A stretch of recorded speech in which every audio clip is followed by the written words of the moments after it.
The die has been cast. Russian President Vladimir Putin has sent his military into the Donbass.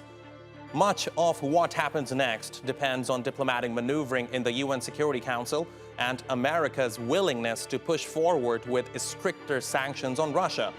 But perhaps most critical of all will be Europe's ability to move from a position of strength, one where its energy security needs are secure and clearly independent of Russian influence.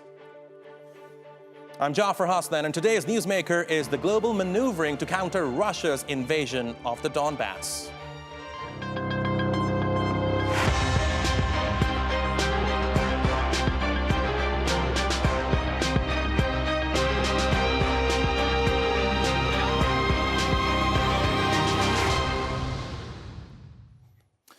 There has been global condemnation of Russian President Vladimir Putin's decision to recognize the breakaway regions of Ukraine. All eyes are now on diplomatic maneuvering and punitive actions at the UN Security Council. To be clear, Russia's invasion of Donetsk and Luhansk were not outside the realm of possibility for the US and its NATO allies, or the leadership in Ukraine for that matter. What Moscow chooses to do next will be the real test for US-led Western coalition. Now, Turkey's President Recep Tayyip Erdogan has called Russian recognition of the Ukrainian rebel republics unacceptable. In a statement, President Erdogan said, "As Turkey is a Black Sea country, many measures are needed for the Ukraine's situation. We are already taking such measures." He added, "We invite the parties concerned to act with common sense and comply with international law." And speaking exclusively to TRT World, Ukrainian ambassador to Ankara has this to say about Turkey's role as a peacemaker. As far as I know, our presidents already started to talk on the phone. And this idea was expressed yesterday by our president, and we are now, I guess, online. So they will discuss what to do next, but we are very grateful to the Turkish side for the solidarity and support of Ukraine. That is hugely important this difficult time, that we feel these words of support, and from the Ministry of Foreign Affairs, from the President Erdogan, so it's really important for us nowadays. Now, by ordering troops into two rebel-held regions in eastern Ukraine, President Vladimir Putin has effectively activated Russia's bid to invade Ukraine. But where exactly is the Donbass, and why is it so contentious? Let's take a closer look. The Donbass lies in the northeast of Ukraine and comprises the territories of Donetsk and Luhansk.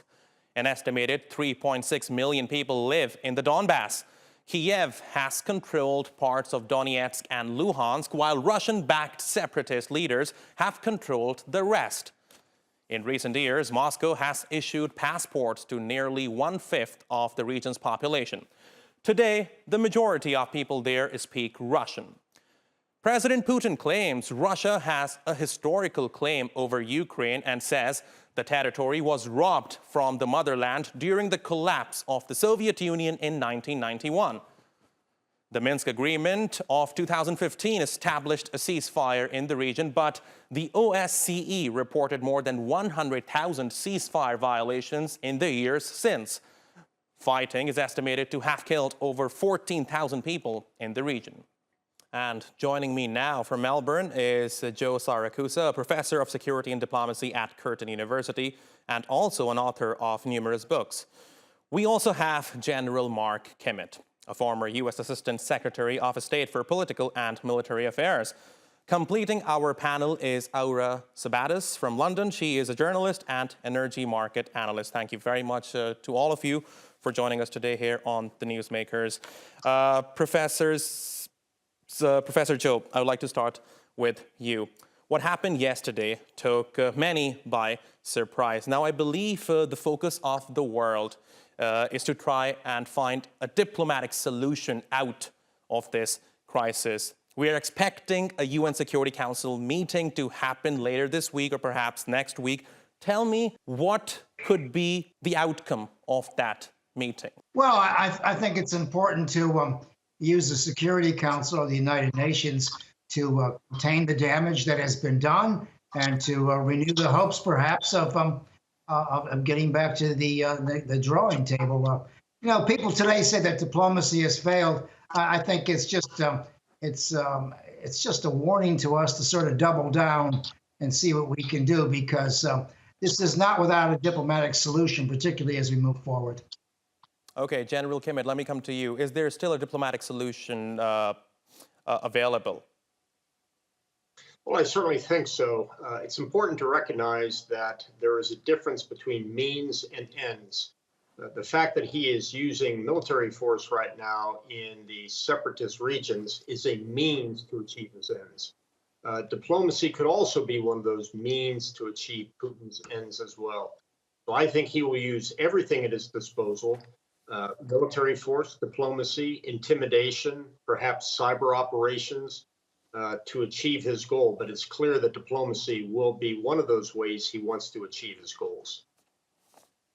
Okay. Now, let me come to our guest in London. Now, one of the thing which is on the list of sanctions is sanctioning Russia's gas exports. Earlier today, Germany has canceled the certification process of the Nord Stream 2 gas pipeline. What kind of impact do you think that is going to have on the region's energy? Well, right now we've seen an immediate impact. Prices immediately shot up. I'm talking about gas prices within a couple of minutes after the announcement. Prices on benchmark market gained about 10 euros. So this is very unusual, and they have been gaining about a euro every other minute.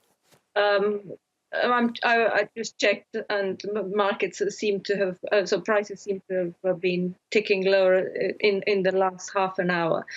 So there was an impact, an immediate impact because of the announcement. But going forward, I don't expect a major crisis or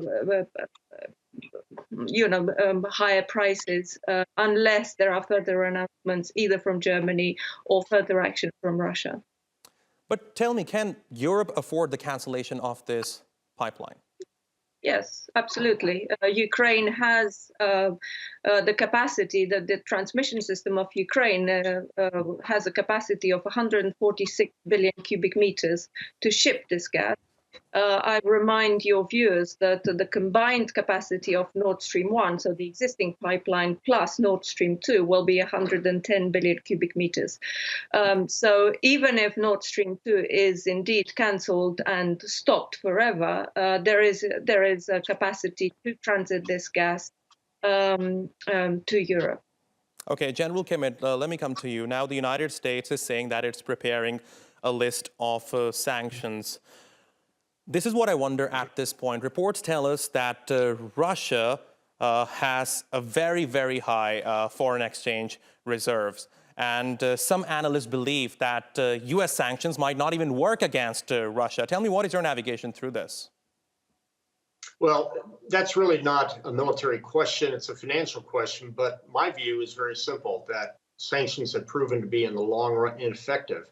All you have to do is look at Cuba, North Korea, Venezuela, Iran, and those sanctions have not changed the behavior of those countries. And what I really worry about is there's probably a sanction buster, and that's China. And if we, in fact, see China and Russia get closer together, we'll see a change in the international polarity that we haven't seen since Kissinger went to China in 1971 and pulled them away from the USSR. Okay. Professor Siracusa, let me get your thoughts on this. Well, look, the general is quite correct. Sanctions have never worked.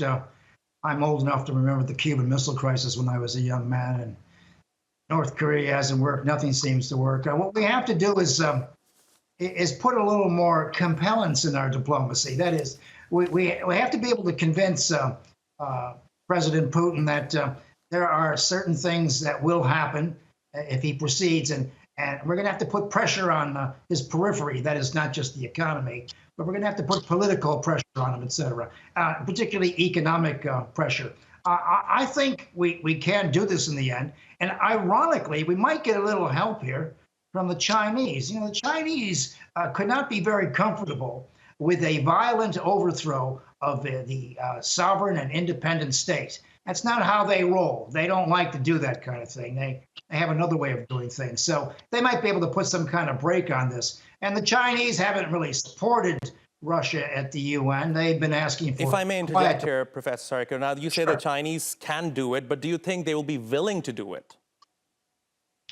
I think the Chinese have a stake in doing something like this. They have a large connection to Ukraine. They use Ukraine as sort of their jumping off point on the Belt and Road. I mean, they have a stake in Ukraine. They don't want to see this go down the tubes. And so in this sense, I think they might be a little more helpful. Now, we're going to need a little more NATO diplomacy, and we're going to need a lot of diplomacy in the organization, security and cooperation in Europe and that kind of thing. So I think we can put more pressure on Putin. And people have suggested that Putin has proved his point. He's made it very clear that Ukraine is his home turf. That's his red line. And he's made it very, it's very clear that we're not going to be doing much there. NATO's not going to be moving into Ukraine. We're not going to be putting first strike weapons on his doorstep. And so I think we're going to have to do something Professor else. Siracusa, is Ukraine really President Putin's red line? Because I was listening to his speech yesterday, and President Putin spoke about U.S. military support to Baltic states, including Poland, Romania, as a threat to Russia. So do you think it's likely for President Putin to come after Baltic states as well after Ukraine? Look, Putin is reckless, but he's not stupid. I don't think he would attack a NATO nation. I mean, if we're going to follow the contractual agreement, and the president said we're going to defend every inch of NATO, no, I don't think he's going to do that.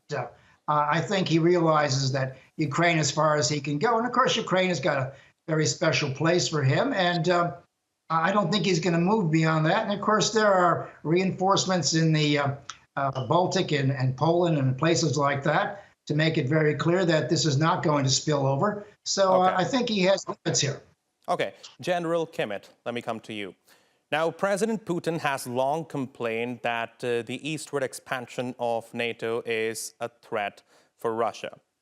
Now, his country has recognized the so-called Luhansk and Donetsk Republic. Tell me, what do you think this recognition means for NATO and its expansion in Europe?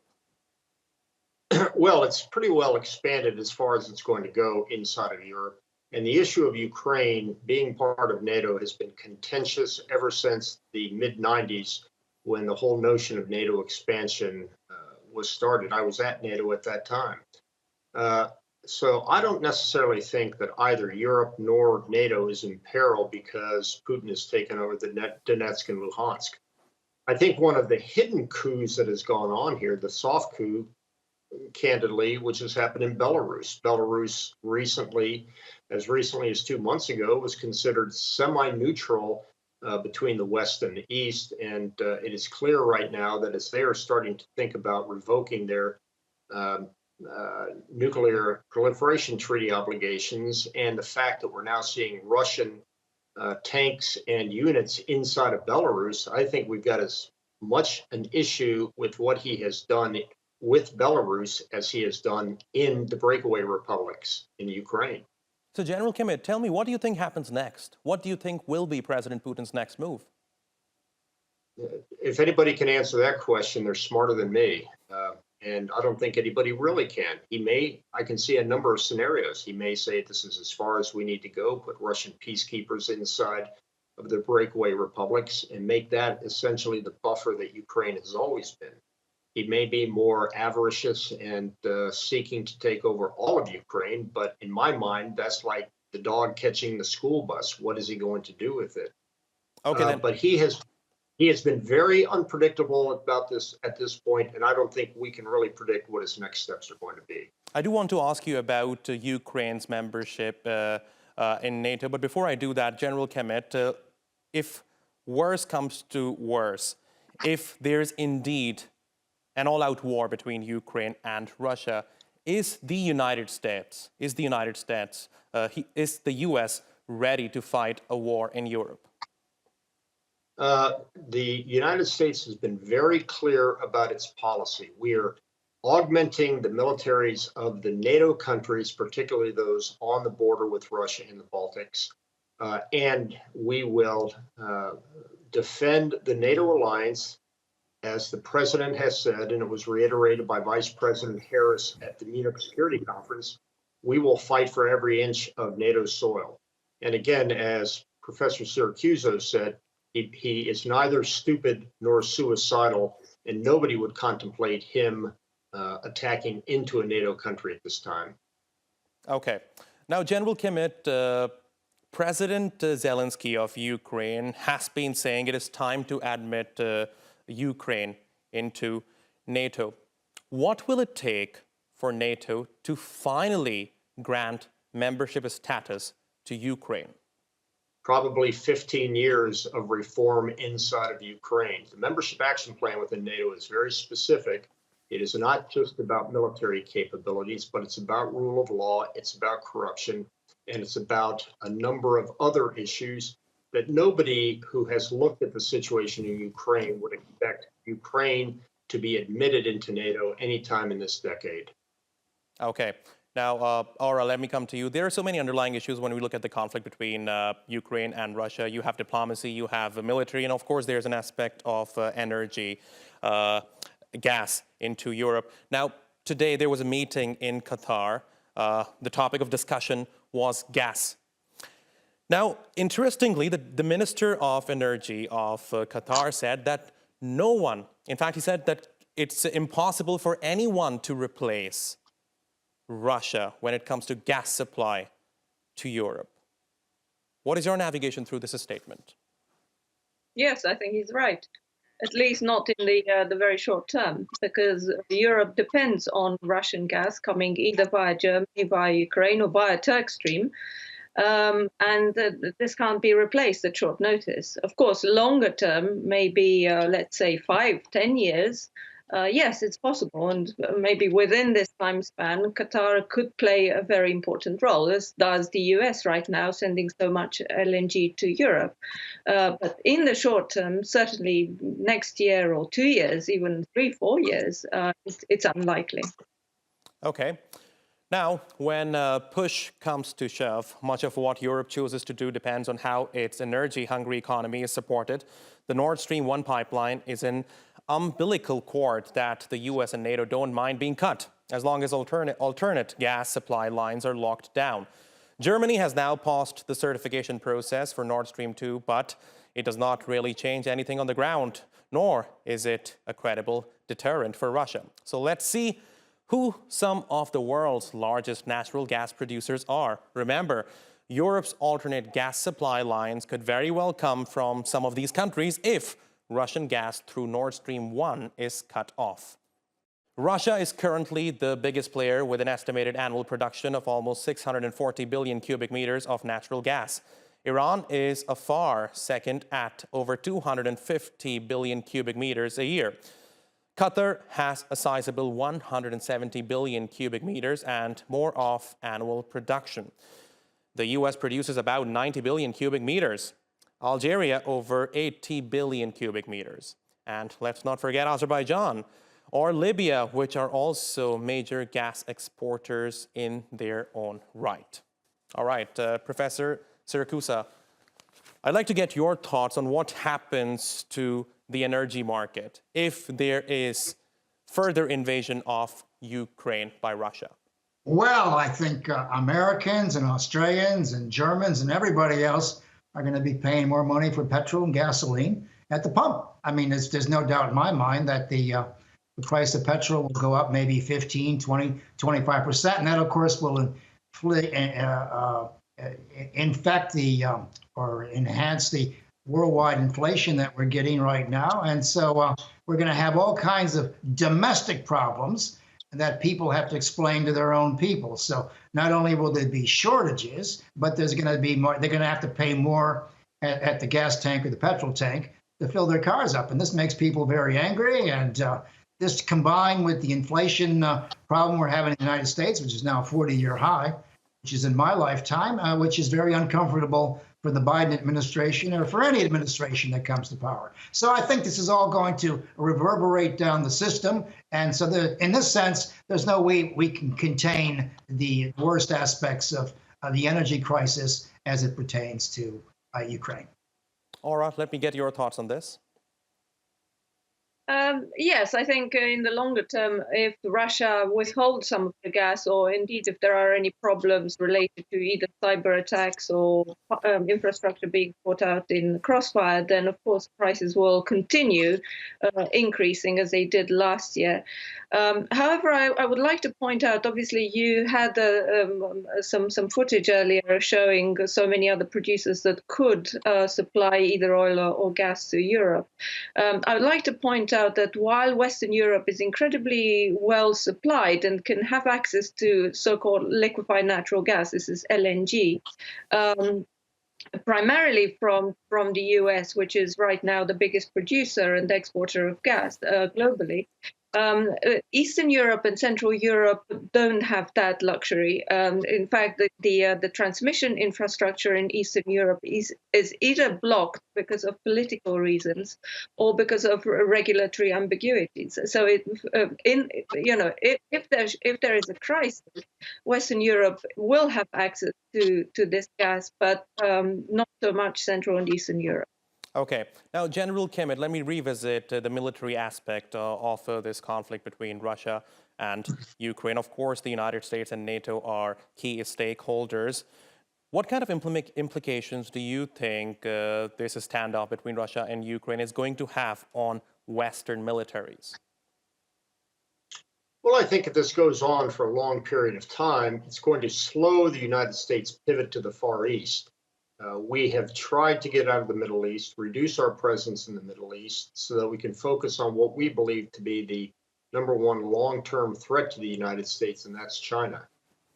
But if those forces returning from the Middle East have to stop for some extended period of time in Europe, maybe get back to the large numbers of forces that we had during the Cold War period, that will take away resources that the United States had planned for this pivot to Asia. And do you think President Putin's latest move to recognize the so-called Republic of Luhansk and Donetsk, do you think that move is going to move NATO closer to the border with Russia? Well, I think it really depends more so on whether he conducts a full-out invasion of Ukraine and not simply send quasi-peacekeepers into the breakaway republics.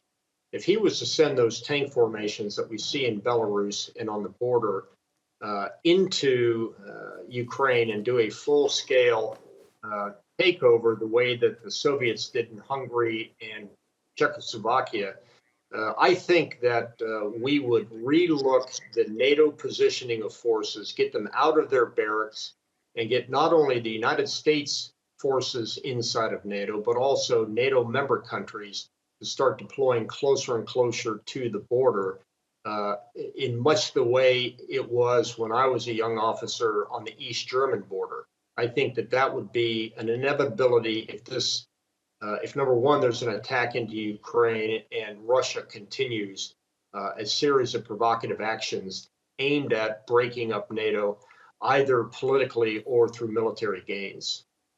General Kimmitt, this is going to be my last question of this show.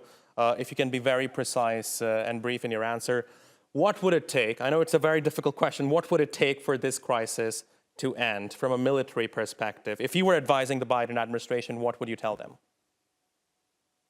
Well, wars don't end by the militaries and by war. They end at the diplomacy and at the negotiating tables. So there has been an offer by President Putin and by President Biden to sit down and try to work this diplomatically. And I think that would be the quickest way to resort to diplomacy and quit the use of military force. All right. Thank you very much to all of you for joining us on this episode of The Newsmakers. And thanks to you for watching. You can follow us on Twitter @_Newsmakers and be sure to subscribe to our YouTube channel. I'm Jafar Hasnan. See you next time.